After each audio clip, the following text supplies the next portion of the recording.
Hi, it's Chuck McKinley. Thank you so much for a few of you sent communications during the past week. You know, Mandee back from assignment. Yes, she is back from assignment. How's your hand? It's better. It's a little funky, but you learn how to work around the funk, so to speak. So our visit on the Unknown Morning Show with Kurt Gilchrist. Let's go ahead and get it rolling in 3, 2, and 1. Okay, here we go. Test. Roll music? Let's roll it. Welcome to the Unknown Morning Show. It's the show where we explore radio, Podcasting, TV, gear, gearheads, and making money with a hot mic and other stuff too. This is the Unknown Morning Show. I'm Mandee Montana. And I'm Chuck McKinley. So I don't have, y'all didn't, Chuck didn't really give me a blueprint or a guideline. Y'all basically. Well, you know what happens? It's an interrogation, Kurt. Get ready. Yeah. You know what? Just kidding. It's an interrogation. Well, she says that with a smile on her face. So, one of the funny things, Kurt, about this whole podcast is when we started it out, and I'll say it from my perspective, I didn't know either. Those are the questions I was asking, and we sort of just jump in here because I know with you and Kurt Gilchrist on the Unknown Morning Show on this edition, I believe it's like show 43 or something like that, Mandee. We're around the 40 number, lucky number. Yeah. And I think one of the things that I think we got along after we met when you came to KTBB, we're both about the same age. Yep. You programmed like, it looks like 5, 6 places. I only had my one experience, but, we had these shared experiences. And then, of course, obviously there's the crazy broadcast stories. Let me tell you about the time. And then you'd go, oh dear, can you get arrested for that? But, one of the things I wanted to ask you, and I don't mean to jump from here to there, but, and I've been thinking about this a lot lately because our guest last week here on UMS was John Morris, and John works with Sirius, and he's with Y2 Country, and what's the other one, Mandee? The Highway, maybe? The Highway, that's right. Oh, and he PDs them both, and and I'm kicking it around because with your time with Sirius, do you think whether you're there or terrestrial, or maybe even doing this, if it's sound is radio, what do you think about that? I mean, we're, and you're seeing this even more and more with the internet and with podcast, and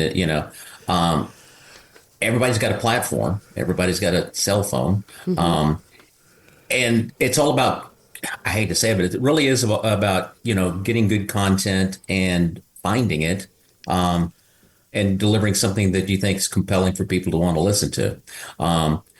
Part of the frustration for me and the reason that I was interested in satellite radio back in 97, 98, when I first heard about it, was, and I think, Chuck, you were part of this too, we were kind of the guinea pig for voice tracking. Some of the early radio stations that were voice tracking. Yeah. And in the back of my mind, as I look down the future, I go, oh crap, this isn't going to end well. And I mean that it wasn't something that interested me, whether it was financially or just, one jock on, 60 radio stations all at the same time. That's just not something I wanted to do. Part of the love that I found when I got into radio is I started when I was basically in college at Texas Tech up in Lubbock.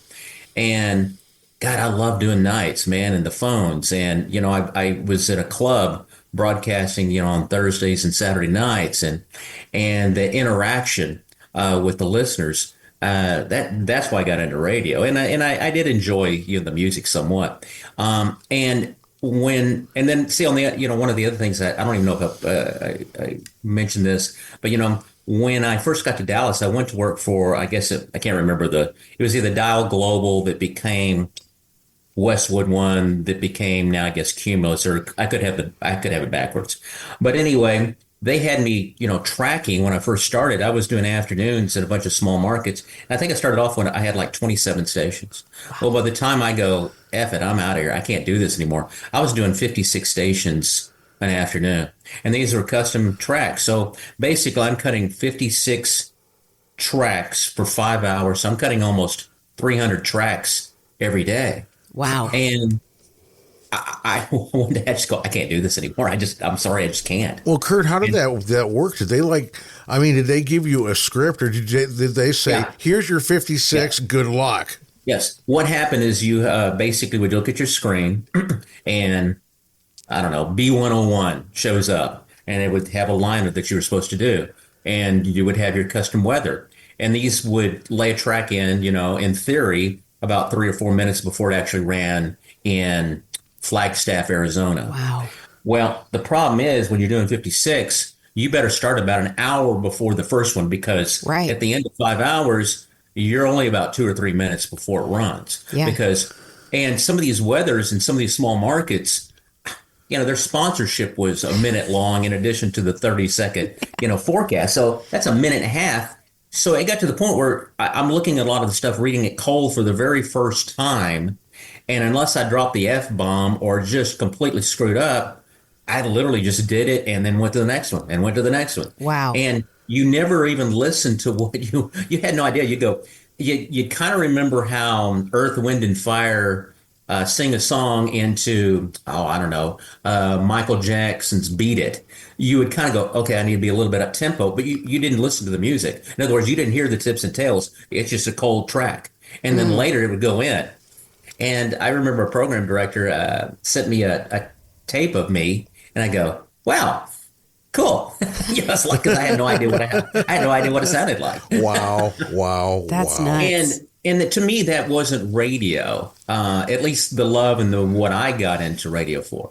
And so when I had an opportunity through Lee Abrams to go to XM Satellite Radio and launch it, there was no blueprint. Let's try some stuff. Yeah, we did a lot of things that were stupid. Yeah, we did some things that didn't work. But let's throw some stuff up there and see what does work and see, it makes a lot of sense. And then when the two companies became SiriusXM and the merge happened, once again, I was one of those people that a lot of people didn't have a choice. They basically let a lot of people go. But they wanted me probably to move to New York City, which that just wasn't going to work for me. Or I could take this lovely parting gift and come back to Texas. And so I took the lovely parting gift and came back to Texas because and this is nothing against the people at Sirius or Sirius versus XM or whatever. The objective, at least I'm going back 15 years, the objective for XM is they almost had this mentality of, I want my MTV. Hey, let's create some really cool stuff. And they'll go, oh, wow, have you heard this? Sirius, they were more interested in the press release. We've got the VJs from MTV, and it doesn't really matter if they're any good. And that's not nothing against Mark, because I know Mark and I know Alan, but I'm just using that as an example. We've got the press release. It does, we've got a golf channel that's got, I don't know, Arnold Palmer. Well, if Arnold can't really speak, he can, but you know what I'm saying? Yeah. The objective we got the press release. It was all about the press release. The content was kind of second nature. Yeah. And I think a lot of that's happened also in terrestrial. Mm-hmm. It's like, yeah, we've got these, but it's just here's a good example. Water. If you're coming out of if you're really, really thirsty and there's a garden hose out there, doesn't matter if it's got some grass, little lead, you're thirsty, so you'll drink it. Well, water has made an incredibly billion-dollar industry out of people paying $3 for a bottle of water. Well, why is that? Because they want it kind of pure. They don't really want the mercury. They really don't want the grass. The satellite at the time was, people will pay for it because they don't want a 9-minute stop set. They don't want 35 minutes of commercials an hour. So people pay for it. Buy me a cup of coffee, Mandee. Yeah. I've seen that on other podcasts. That's literally... Yeah, it's like a virtual tip jar. It's really that simple. So you go to the show notes, click Buy Me a Coffee, and then you have an opportunity to support the show in any way you like. Imagine yourself going to coffee with Chuck and myself and saying, hey, I like what you do on the show. I'm going to buy you a cup of coffee. Only all you have to do is click a link. It's that simple. And you were talking about stop sets. I remember And I don't think I'm putting you on the spot with this, Mandee. I think this was like 7-8 years ago. You were on Mix, and I remember we were having coffee, and I leaned over and I go, "Am I hearing 6-minute breaks?" Yeah. And you said, "Yeah," and I go, "Well, what genius decided that one?" It was not Mandee. No. Because when I say genius, I say that with love and respect. You are. I mean, thanks. No. I know. You were being sarcastic about somebody that came up with a really terrible idea. Yeah, they were two 6-minute stop sets an hour across Town Square stations. So they were trying. The theory behind it was to have longer music sweeps, right? Yeah. Trying to, for diary recognition, PPM, whatever. But I don't believe in that. I don't think it works well because then, I mean, when you start adding in station promos and station liners and stuff, I mean, you're getting closer to 7.5 minutes. I mean, and it doesn't work. People tune out and they move on unless you're, playing their favorite song and the only station in town that plays it. And I'm not a big believer on having we're going to give you the 20 song music sweep. I don't just give them consistent, good product. I ran into that when I was at KNUE back in the 90s. We had a 12 in a row. Yeah, it was 12 in a row, and it came up late summer, early fall. And the first thing I said, okay, you're going to have 12 in a row. Okay. But what are you going to do when you get to November and December? Your stop sets are full. And your stop sets are full. What's going to happen? Yeah. Well, no, that's okay. That's okay. And I go, what's going to happen is you're going to have it to where you're going to play your 12. You're going to have your full stop sets, and it's going to be 12, one song, and you're going to educate your audience on tuning out. They're going to say, well, we need to listen to this, and they'll come back next hour. Yeah. And that's what happened. The winter book that we had, that's what happened. And I was asked, well, what do you do? Well, go back to what we were. It wasn't broke. We don't need it. But at this point, the gentleman in question was from our Texarkana facility that had a 40 share. And, it's kind of like, I'm trying to say this in mixed company. The person that has the least amount of clothes is the sexiest, and they were. So that's how that worked. I can tell that you have feelings about that, Chuck. I sort of do. Do I do? You still have feelings 30 years later. I like it. Yeah. Your passion is still strong. I don't hold a grudge too much. When you were, and you were talking about your early days with Sirius, with XM? With XM. It was XM. I was on the XM side. Yeah. Okay, you're on the XM side. Yeah. And correct me, you were one of the very first people hired, right? I believe 31. Wow. Going on 31. Yeah. I came on early on. It was kind of interesting because if you remember in the late 90s when Gulf Star, Cap Star, Death Star, what are the stars that, I think y'all probably worked for them at some point in time. We all have, they had a different, they would have a different consultant for different formats. I believe I had Alan first. And the rock guy was a guy named Lee Abrams. And when Lee came in, this would have been like 97. He goes, God, I like what you're doing with the station. And, I could give you a really long story, but what happened is when we picked up 106 in Beaumont, I decided to call it Big Dog. And we had no people and we had no budget to put people. I go, okay, well, I want to give the station some stationality. I want to give it some personality. I don't want to just play songs. And so I decided to use a lot of audio drops. I mean, an obscene amount of audio drops, like from Toy Story and from different, it's not the size of the bone, it's where you bury it. You know? That kind of tongue-in-cheek stuff.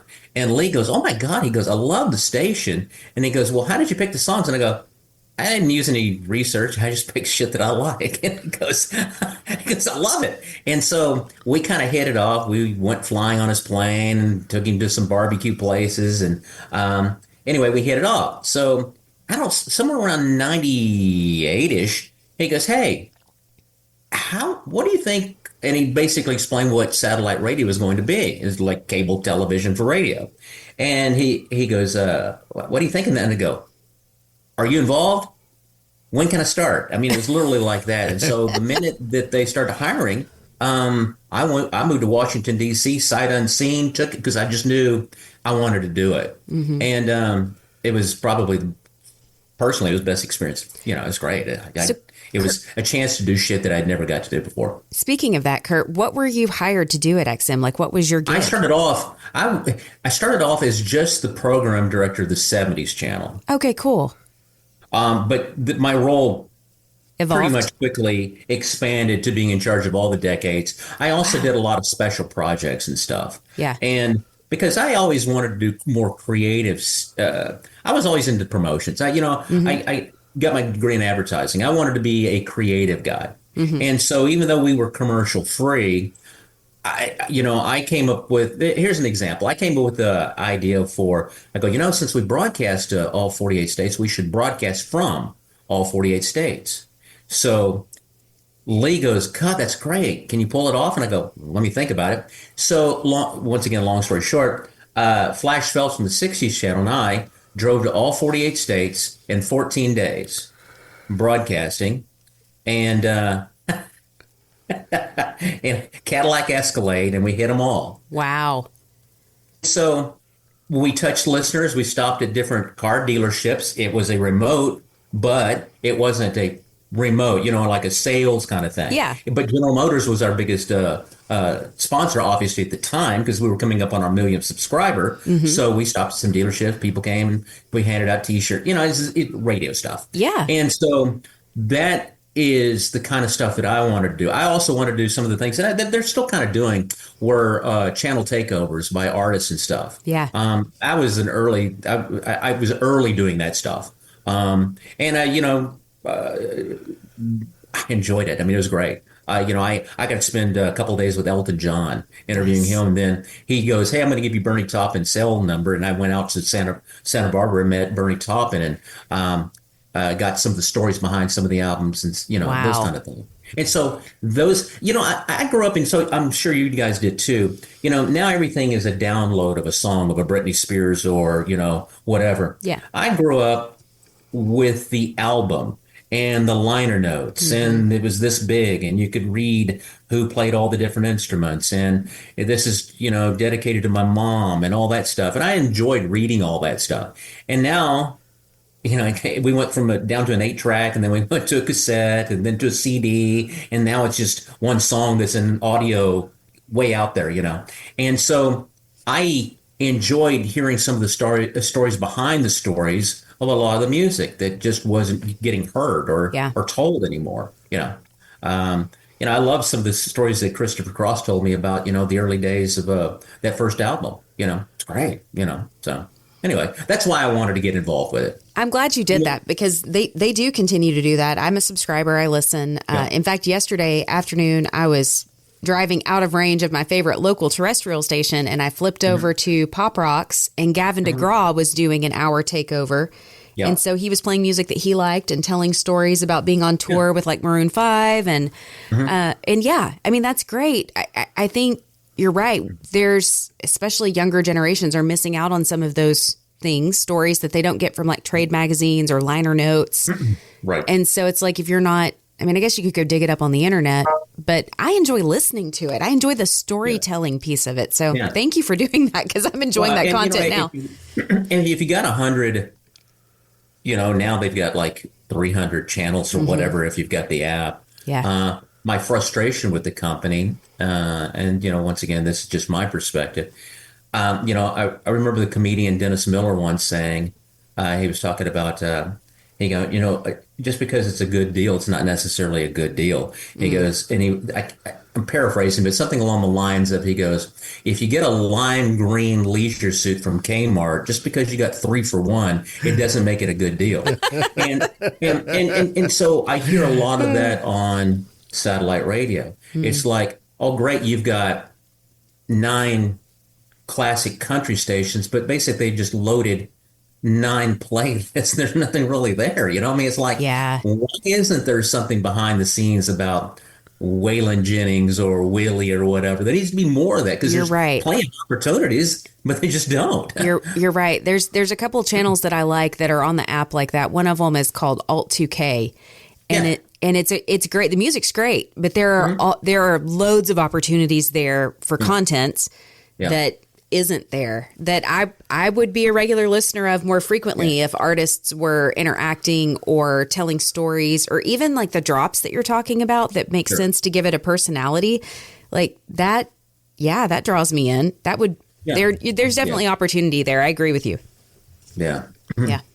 So that's, and then when it all ended, I honestly didn't really know what I was going to do.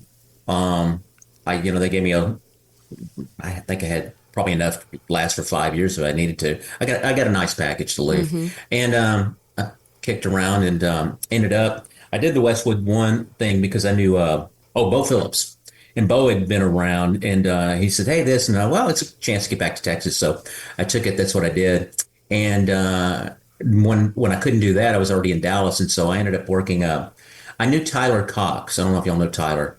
He's a news talk guy, and he ran at the time KLIF and BAP over there. And a mutual friend told him to give me a call. And long story, I ended up doing news talk, and I'd never done news talk in my life, and here I'm doing afternoon drive at KLIF. You know, and I'm not good at it. I know I'm good at it, but I can fake it. I did okay. I mean, it was, but it was a great experience because I'd never done it. Something I was way out of my comfort zone, That was 3 years, and then Cumulus decided to blow that up. My contract was up, but they said, "Hey, we've got a couple opportunities," and I had some opportunities to go do some stuff. But by then, we're talking 2012, 2013. I knew my time in radio was. I still love radio. I don't think radio loved me anymore. And so it's time for me to exit stage left. And so that's what I did. And then I came back, a couple, 2-3 years ago when I just sent Paul Gleiser a note about when Mr. Barry had passed. Yeah. And he called me up and, "Can you fill in?" And I don't know. So I did some radio for the last couple, 2-3 years over there. So. I hear it's a fun outfit. Chuck has been trying to recruit me to come work at KTBB for the last couple of years. You know what? It's the last of the Mohicans. It really is. It's a unicorn. It really is. And for good and bad. But you've got the guy that makes the decisions actually at the end of the hall and there every day. That just doesn't happen anyplace. No. And, it's the people over there are really good, and I don't think I would have done it. I take that back. I did a little bit of stuff for Alpha because it was real close to my house in Longview. I did some fill-in and support. They tried to hire me a couple of times to be program director, but it's not going to happen. And they said, "Well, how come?" And I go, "Yeah, you don't, just no, we don't need to know. we don't need to really get into it. But we don't need to dig up anything. Once again, no. It didn't fit me anymore at this point in my life and my career. So there's not a lot in the radio world that really interests me these days. Honestly, it's let somebody younger do it. I'm okay with that. I always tell people, we had some visitors at BB, 4 or 5 months ago, and it was Paul had it. Paul Gleiser had the Texas Rangers World Series trophy up at the station, like from 5 to 6. Brought in food. People got to come and visit. And, so you had the dads with the little leaguers and everything. He's looking at me. I'm still mad at him, Kurt, because he didn't tell me it was there that day. So I didn't get an invite to come check it out. And there was free food. So you've got, double whammy. Double whammy right there. Wow. But the the kids loved it, but the dads were looking around, and I would say, this is a unicorn. This isn't like every radio station. Most radio stations, I brought them into the KTBB master control, and I said, "This is what happens when I'm doing the Drive at 5. I'm there. I point, over to where my broadcast partner Jared Jones is. They're there, and I said, "This is how it works." And they just kind of looked around. I said, "But this isn't regular radio. Most radio stations will fit." They could fit 3-4 studios in our studio. It's just like, it's like 5x5s with a mic and a mixer board. And I said, "This is probably not a person." Yeah, absolutely. No. I've made this point too, that it was around the holidays, and Meredith, our VP, was doing a head count on who's going to be at the staff party. I think it was like 17. employees, and that's pretty much what you would have for all of the actors in this market. Yeah, it's depressing. It's sad. That's just crazy. And I think I may have mentioned this to Chuck it's a while back, but the stations in Bryan College Station, they have like a cluster of like 5 or 6 stations, and they have 2 full-time employees. Man, Really? And that's it.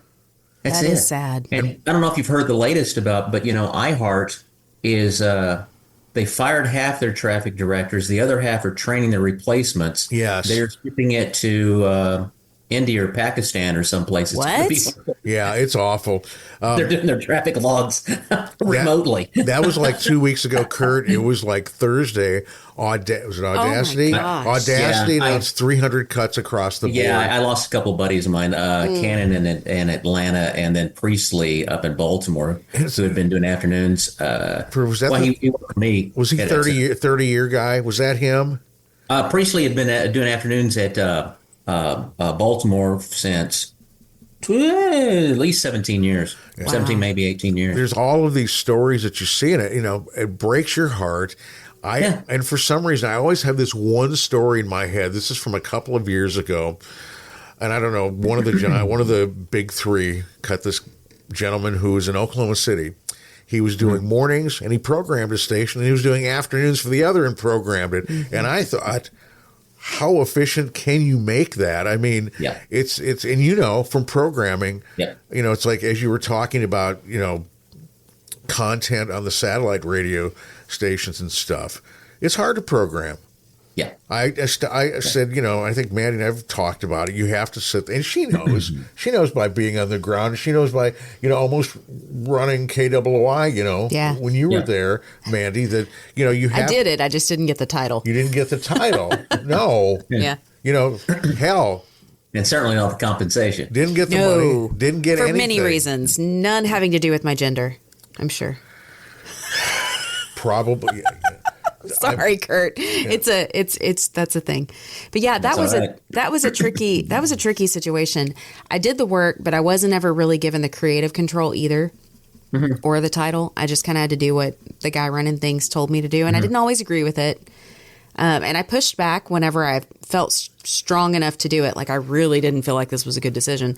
But, ultimately I was, running his show basically. And it was frustrating. And I finally left because I realized there wasn't going to be an opportunity for me to grow in that environment. And I actually went and learned how to work traffic logs is what I did. There you go. For about 18 months, and then ended up back on the air and really happy for several years before just kind of leaving altogether. But yeah, I mean, I've essentially programmed, and I had the luxury and the really good fortune to work with Chuck when he programmed the one station he did, and he allowed me to learn a lot from him day to day. And I didn't do the music master logs. He was very protective of those. I think I did them once when you were on vacation, but it was one of those things too that, as we got going, I went to Rick Guest and I said, for resume purposes, she's doing APD work. Can't she have that? He goes, I don't care. And I said, okay, because I thought that's important. I think sometimes if you can't get the cash, you need to get the title. You need to have recognition of something, or you need to have something to show for it. And of course, I mean, I was really fortunate when I did program KKUS because I didn't have any head cases. I didn't have any crazy people to work with. Everybody did the team thing, and it worked out really well. But I know when we first started working together, I think that, I was talking about things that I said, we have common stuff. And, I'm at BB, and then I saw, when you were telling me about your experience at Cliff, I go, oh, wow. And that just kind of, blew me away that, you would have all of these, these experiences. I think I got really lucky. I never even planned on making a radio career, honestly. I was going to school. I was trying to get an advertising degree. I just figured I'd probably be Darren Stevens. Yeah, I love it. That's awesome. Working in that agency. Yeah. And I had a couple of buddies that worked at the local radio station. And the first radio stations I worked at in Odessa had some major freaking talent. I mean, the morning show, Welch and Woody, they worked New Orleans, San Francisco, Detroit, Philadelphia. I mean, they were big time. And then the night jock is still doing nights at K Earth in Los Angeles, and he does premiere. And you hear his stuff all the time. If you go into the bathroom at any movie theater, he's the guy that makes the announcements and stuff. Oh, wow. Whoa. Good for him. That's awesome. Guy named Larry Morgan, and he and I went to high school together. Wow. And the overnighter was Susan Weiss, who did mornings in Miami for 20 years, and we just had a lot of talent, there in freaking Odessa, Midland.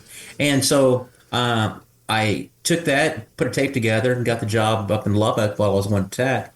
And the program director there is now program director down in San Antonio, Rob Roberts for Cox.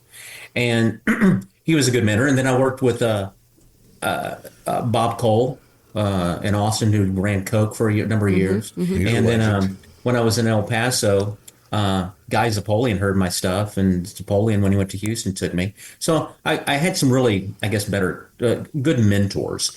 And I never was, quote, a radio guy. I never really considered myself a radio person. I was just a guy on the radio having fun, talking to other people that I kind of could relate to, I guess. Because I find a lot of radio people are a little bit, what's the word I'm looking for? They're introverts, I guess. There's a lot of introverts. Yeah. At least. Oh, yeah. Yeah, self-included. And I was not that way. I was like, yeah, so. No, you're Mr. Friendly. You are. I mean, me, I'm like, I need to know you for like a decade and stuff. Yeah. Sometimes, I can be that way. He can. He's kicked me out of his studio before he told me it wasn't Madison Square Garden. Okay, now let's just context is no, it's everything. A great story. She was in there. Mandee was in there with Don Jones, our morning guy, and Tara Holly Jones. I think she was just Tara Holly at the time. Yeah, they were dating. And we were, and it was kind of a small studio. It was comfortable, and I'm doing the show, and they're yak, and I just said, this is not Madison Square Garden, leave. I'm program director, and you know what the response was? Yeah, I got laughed at. I go, but I'm program director. But we did leave, though. But I also when I've said this before, I never ruled with a fist. It was, look, we're working hard.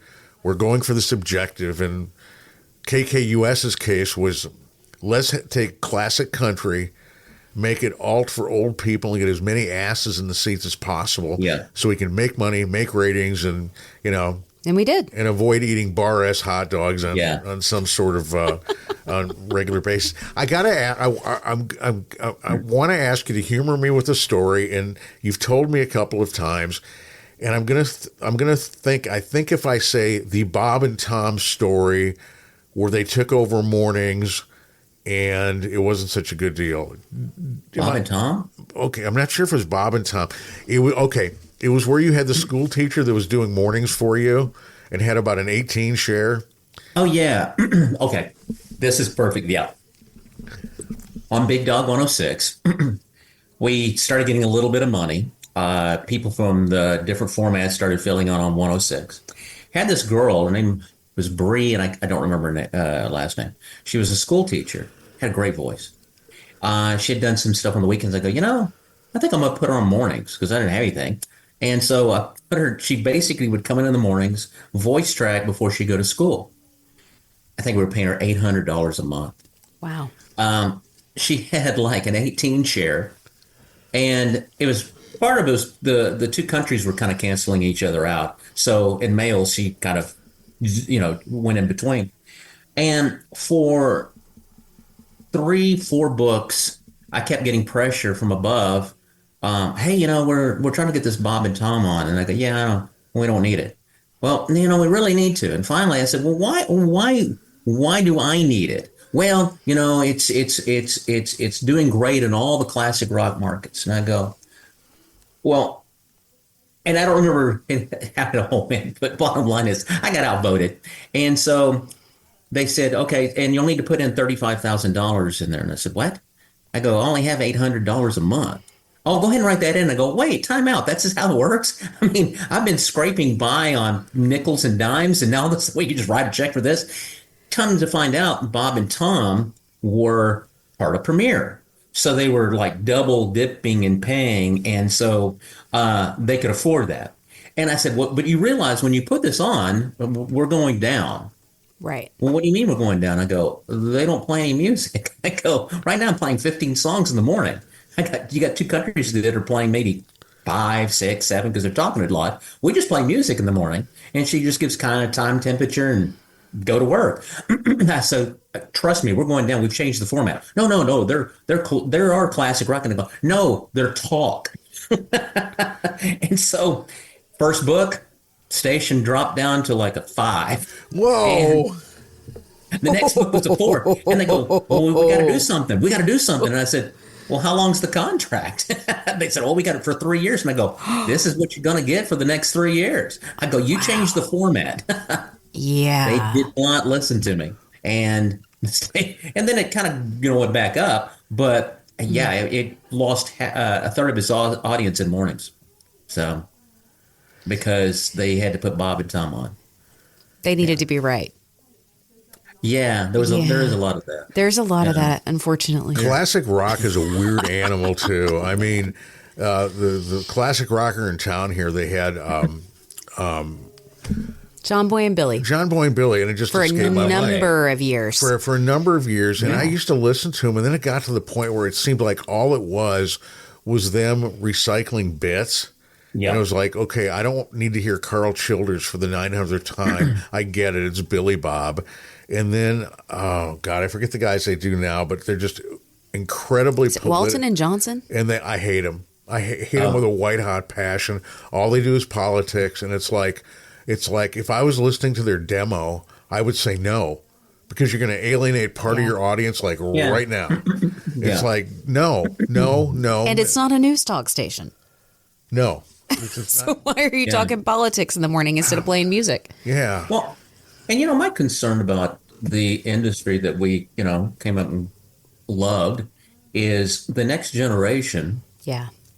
We've basically run them off. Mm-hmm. I mean, my kids are now, well, they're 31 and 27, but hell, even when I was doing satellite radio, they weren't really into it anymore. They were, getting their own stuff, their own way. And the idea of, hitting the radio in the car to see what's on, no, they're using their phone and plugging it in, and and so I wonder what's going to happen. I mean, AMs in a lot of cars are gone. Mm-hmm. I can see at some point in time where basically it's an internet connection in your car, and that's it. Yeah.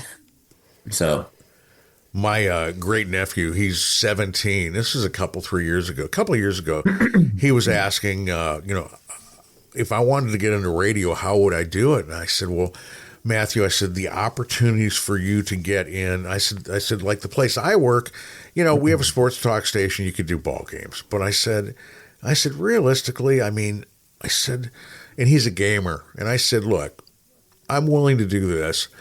Let me go ahead and dig out one of my old mics, my old USB mics. Let's hook it up to your computer. Let me put Audacity on it. And when you want to think of a program about gaming or whatever you want to do, that's a better option right there. At least it's something where you have your controls on it. Yep. And it's something you can feel passionate about, podcasting. Yeah. That's how I ended up here. It was like I still wanted to do something with my voice, but I think there's some great stuff in the podcast world. I guess my frustration, because maybe I'm just old, I just don't know. There's not a good TV guide for it. I mean, there is, but there's not. I want to find something about Paul McCartney or whoever. Mm-hmm. That's how you have to search. Mm-hmm. I'm used to going down and scanning the dial or TV guide or whatever. I don't like having to go, well, I didn't find anything that way. Well, if I switch it around, then maybe I'll find it that way. Or I don't know. It's that I've become get off my lawn guy. I don't have the time for that stuff. Well, it has that Wild Wild West feeling to it when looking it does. for it. Very much so. Very much so. Very much so. Yeah. I mean, I think there's some big podcast networks out there. If you start to look into it a little bit more, then you can find, narrow it down? Yeah, it does. It narrows it down, and there are some, like, I'm trying to think of the name of one of them right now that I listen to. The Last Podcast Network is one of them. And so if you think of it as like a broadcast channel, they have various programs that you can tune into, and they all kind of are a little bit like left of center, alternative, kind of offbeat. Maybe a borderline vulgar or blue occasionally.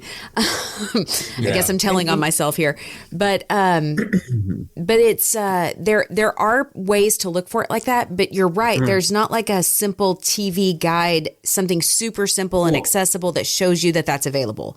Yeah. Well, it's even in television. I mean, you look at all the different apps and the YouTubes and the Netflix and stuff. Shit, you can spend 35 minutes looking for something to watch. You know, because there's just going through everything. Yeah, and not necessarily knowing which. I find myself Googling, like I did it yesterday, which app can I stream Schitt's Creek?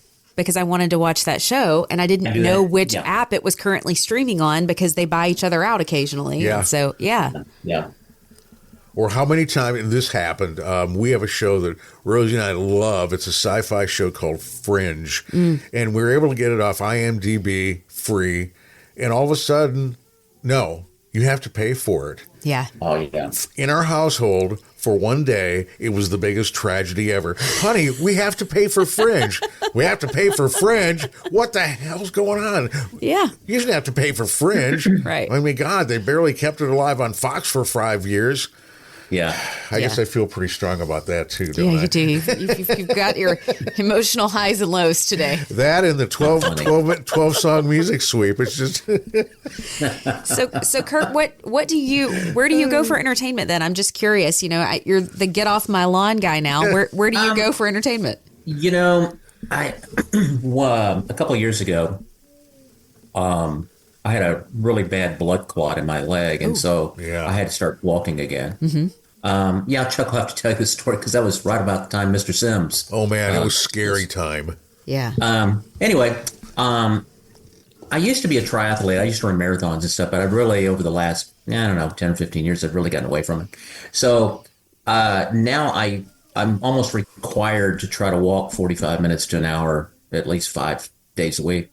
So what I usually do is when I'm walking, I will go under YouTube and I go, I think I want to listen to Garth or Phil Collins or whatever. And I'll just start going through and finding cuts that I rarely listen to, not just the same Leonard Skinner, Sweet Home Alabama, and Freebird. No, I'm looking for something that's a little bit deeper, And sometimes I go, oh, God, that's awful. And, I'll go to the next one. But that's kind of what I do for that. And like we were talking about television, my wife and I at night will try to watch something and go through Netflix and see what's new, go through, all the different apps, Hulu and everything, just to see if there's something that we might want to watch. So that's how. Honestly, I couldn't tell you. Well, I probably listen to KTBB because I occasionally listen to Chuck, and only because of Chuck and Jared in the afternoon. That's not I don't listen to terrestrial ever. I just really don't. Yeah. If I'm listening on satellite, I'm usually listening to. God, I have such a weird variety of stuff. I really do. The only music that I just can't do, and I've got several musician friends that are into it. I just cannot do bluegrass. And to me, that's nails on a chalkboard. Yeah. But outside of that, that's and I've got some friends that'll send me some stuff. I'm listening to some demos now. I call a good friend of mine. Played with Jimmy Buffett. They were part of the Coral Reefer Band. And now that Jimmy's no longer touring, so they're doing, I kind of my part of my brain was I was like, he's wow. Bill, he's not. No, you're right. He's no longer touring. You mean Dad? Officially, yeah, yeah. They're doing some stuff. Jim, the bass player, he does a lot of kid stuff, and so he sent me some stuff to listen to, and so I keep busy with that. So that's cool. I'm just curious. I get curious about what people are into because sometimes it's not what you program.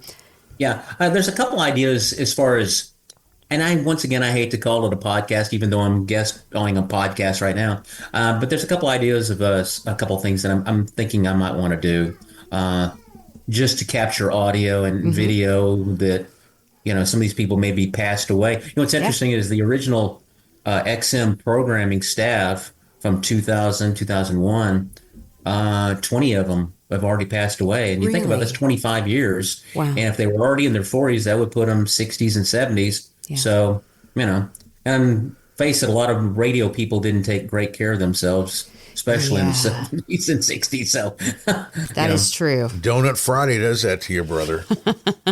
Yeah. But I understand that was part of the I guess reason I wanted to start this was because it was like there's conversations that I want to retain with my friends that are in the business that I want to be able to share and with other people at some point in my life. Yeah.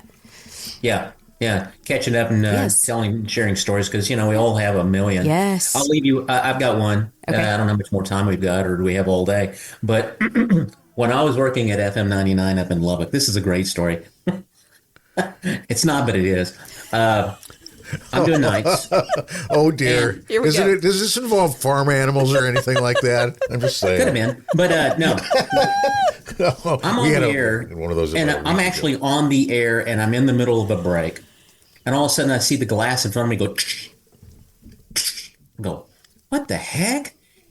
I realize I'm being shot at. I'm on the air. No. So I go under the board. Yeah. I am still on the microphone. I need a police officer now, and there's glass shattering everywhere. I try to get to the phone, which is above me, because I don't know. I have no idea what's going on because the way the studio was, you didn't have an outside view of outside the building, right? And there wasn't a camera for outside. And turns out there was a salesperson. Guy had gone out and got drunk after getting fired that day. He decided to take his pistol and unload it into the general manager's office at 11 o'clock at night, thinking, no, there's not going to be anybody there. There'll be some bullet holes. Okay. Yeah. Well, it was corrugated aluminum outside and then glass pretty much all the way. So that didn't stop the bullets. So they came flying all the way through the building. So I'm under the board, basically cowering. Cops break in because they still don't really know what's going on. They bring me out there. Station goes dead air for a little bit because there's no one to run the board. This is before we could put it in autopilot. So I go outside and they go, "You know this guy?" And I go, "Oh yeah, that's Mike." He's on the ground because I still don't know what's going on. Yeah. And by the way, when they come in through the building, they're like holding shotguns and stuff. And go, "What is going on?" So Mike, had gotten drunk and he had shot up the building, and he ended up getting jail time for attempted manslaughter. Wow! How old were you, Kurt? It looked like a war zone. Were you in your 20s? How old were you? Oh, I was in my 20s. I was in my young 20s. I was a college student. This has been like 84-ish, maybe. What's funny is years later. I mean, we're talking like probably the early 2000s. No, when did the 2000s? Oh, somewhere on there. Anyway, I'm visiting Lubbock, and I knew the general manager now. And what's funny is there was two studios, and then there's a pole, right? With the glass between the two, and there's like someone had hung a certificate or something from the Red Cross or the food bank or something. Yeah. One of those little commemorative things is on the wall. And we're talking about something, and I said, "Oh, yeah, that was me." And he goes, "No." And I go, "Hang on a second." And I take the thing off. There's a bullet hole. And then it covered up the picture on top of it. Wow. So that's a pretty good radio story. That's a great one. That's a good one. Especially since nobody actually got hurt. Yeah, exactly. Yeah. Exactly. Classic. Yeah. Mike had to do some jail time, but hey, that's what you get for taking a shot at people. Oh my gosh. Yeah.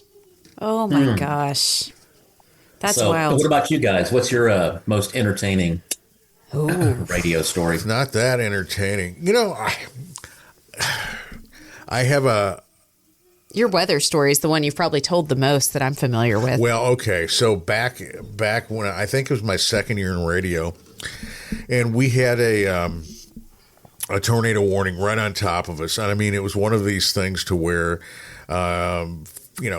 somebody's barn gets demolished a couple miles down the road. We're about 3 miles outside of Austin, Minnesota. This is KAUS AM and FM, 100,000 watt FM, 5,000 watt AM. And it was back in the day in 77, 78, where, your AM station is the heritage station. And we were, and we sponsored everything. In fact, it's the only station I've been at where we sponsored our weather forecast 24/7. Wow. Okay. Oh, yeah. Yeah. I've never really figured out why, except I always thought it's just an opportunity that stations miss. But so anyway, we have a tornado warning, and it's my our news director, Dan Conrad, is sitting in with me doing blow by blow.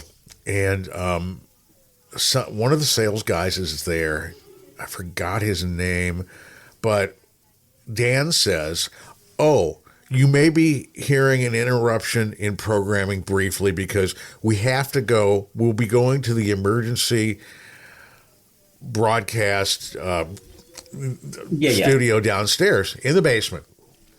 You hear a voice that says, "We can't go down there. It's flooded."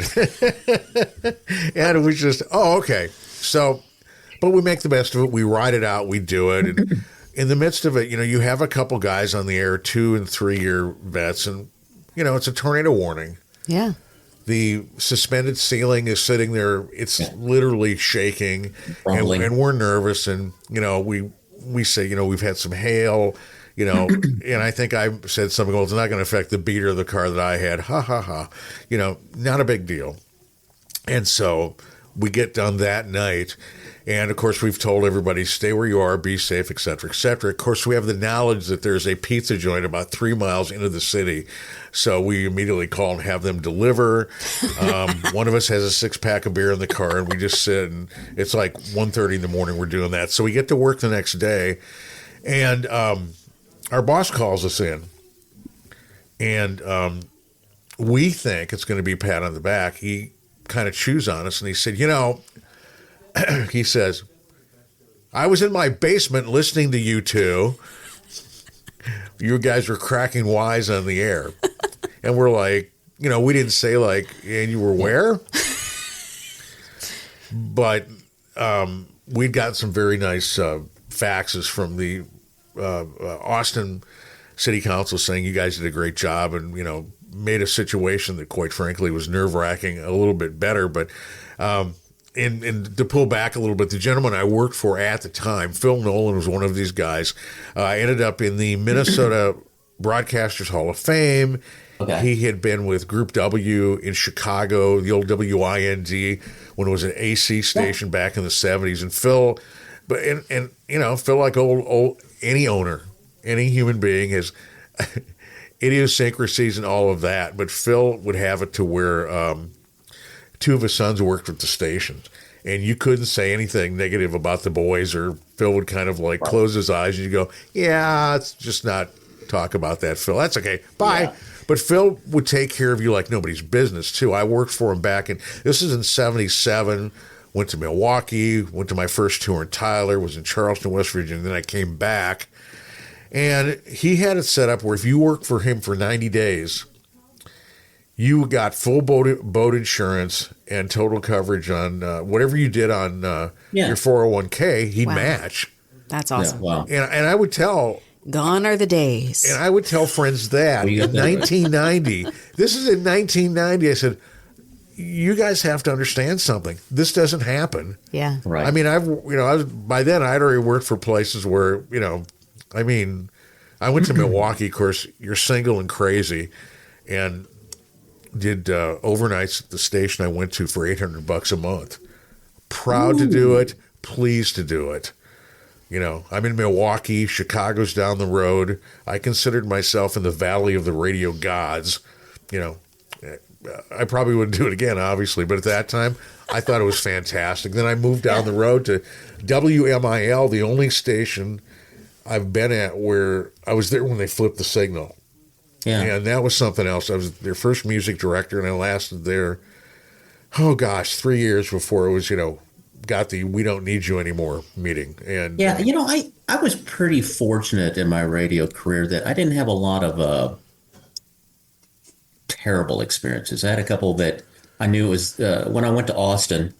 It became pretty clear this isn't a right fit.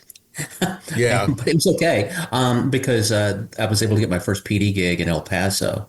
And while that wasn't financially a great opportunity, station was in bankruptcy. We were in 25th. I go, shit, I just clean up a couple things. I can get it going well. Mm-hmm. And first book we went, we were top 3 in 2554. Wow. And stayed there for about a year and a half. And that's when Guy Zapolian called me up and goes, hey, what are you doing? And he goes, and so we stayed in touch. And then that's when he was going to Houston. He said, hey, would you want to go with Houston with me? And I go, yeah, absolutely.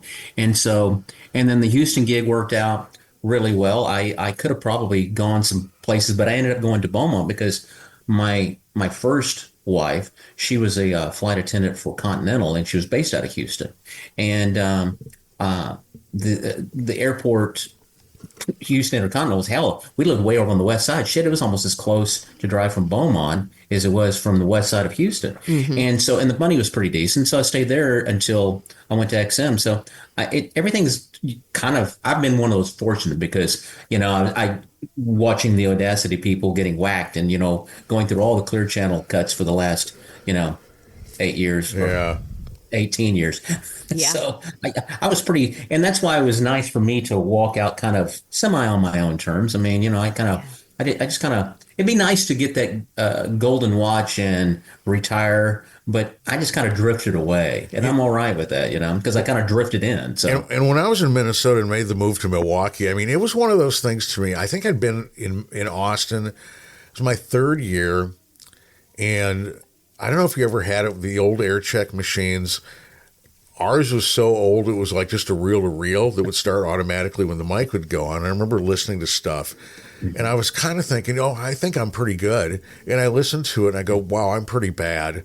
And I thought that I need to sit, and and we didn't have like air check sessions at all. Mm-hmm. So I kind of had to self-train myself. And so I ended up reaching out to a guy named Pat Martin in Stevens Point, Wisconsin. Yeah. He had a real rep for teaching and getting guys onto bigger markets. And so I reached out to him, and his response was, you have some rough skills that I think will really work well if I could get you here, but I don't have any room now. And I thanked him so much. And then from there, he called me a couple months later and said, I'm going to Milwaukee, send your tape there. And then I got the offer to Milwaukee, but it was one of those things too that, you're young. I had no significant relationship at the time, and I was like, I'm going. And it kind of developed my early thoughts on, well, if it doesn't fit in the car, it stays. I'm going. And boy, that was, exactly. I left a perfectly good vacuum cleaner in Charleston, West Virginia. Sorry, there's no room for you, and I'm not duct taping you to the roof because that would look bad. Right. Right. So, yeah. But I think the last 20 years, I've had these weird things happen to where, somebody didn't want a job or somebody would do this. And next thing you know, I'm the guy standing there, with my resume and sound sample. And next thing you know, I get the gig. I've been really, really, really blessed and fortunate to be able to do what I get to do. And I know that every day. Yeah. I look in the mirror and I go, well, here you go, buddy. Go get him again. But yeah. So Mandee, are you going to continue with the radio career, or is it... I don't know. Chuck, it's funny that you asked that. Chuck and I were kind of talking about it this morning. I've had the really good fortune of never being fired in radio. Yeah. And I've worked with just about every outfit in this market except for KTBB. And I've done a little bit of TV work with a couple of the stations. And I'm kind of at this point now where I get to play well with everybody in the sandbox because I don't work for any of them. Yeah. So I really like being in that position where I can be everybody's friend. If they have a freelance project or they think I'll be good for something specific, we can just do a one-time whatever.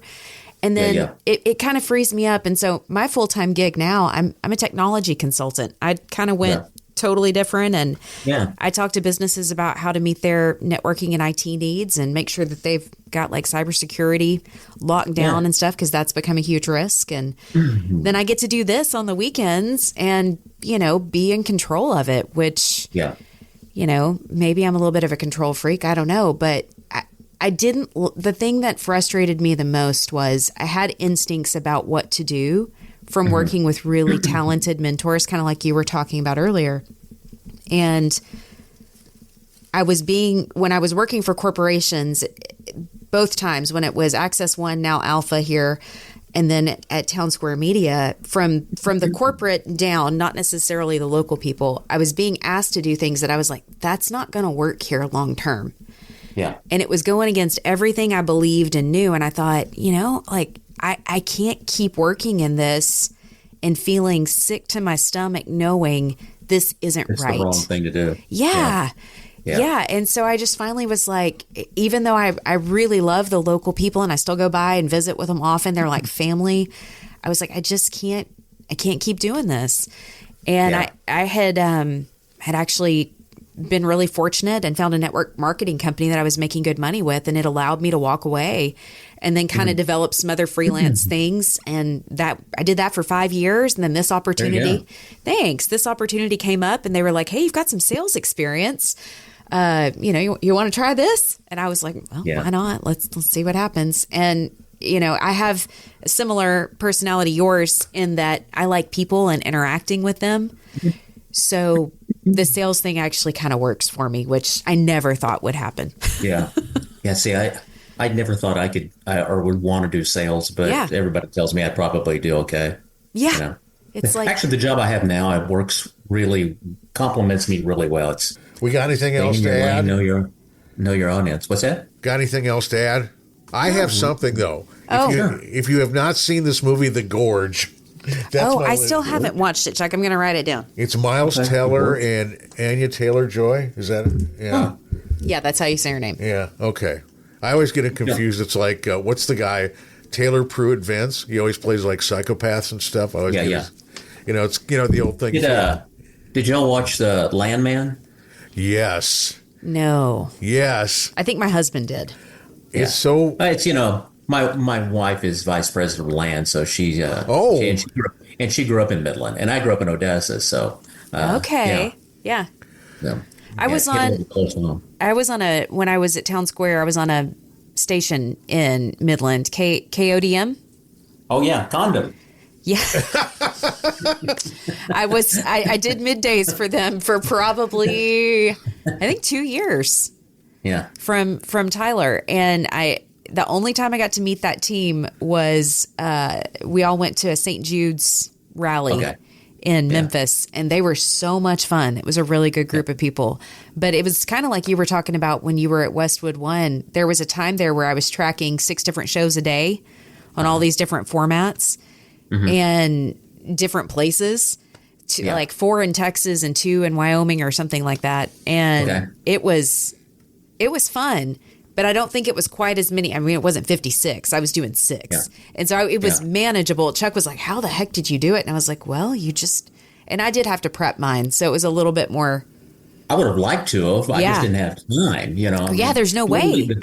Literally, you just go to the screen and just read it and hit record and then go to the next. Unless you screwed up, you just kept on going. Hey, did anybody ever say anything to you?